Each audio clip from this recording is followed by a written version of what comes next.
আসসালামু আলাইকুম। প্রবাসী ভাইদের জন্য ঈদ মোবারক। আর হলো আমরা আজকে ঈদের জামাত পড়লাম কিরগিজস্তানে। আমাদের জন্য সবাই দোয়া করবেন। স্পিকার আমি ইমরান বলতেছি। এই যে আমরা সবাই বাংলাদেশি ভাই কিরগিজস্তানে নামাজ পড়লাম, আমাদের জন্য সবাই দোয়া করবেন। বাংলাদেশের সবার প্রতি রইল অগ্রিম ঈদের শুভেচ্ছা আমাদের সবার পক্ষ থেকে।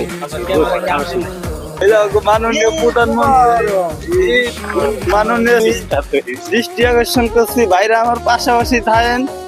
আমরা আছি কিরগিজস্তান, আমরা নামাজ পড়ে আসলাম, আমাদের জন্য সবাই দোয়া করবেন, আমাদের পরিবারের জন্য সবাই দোয়া করবেন।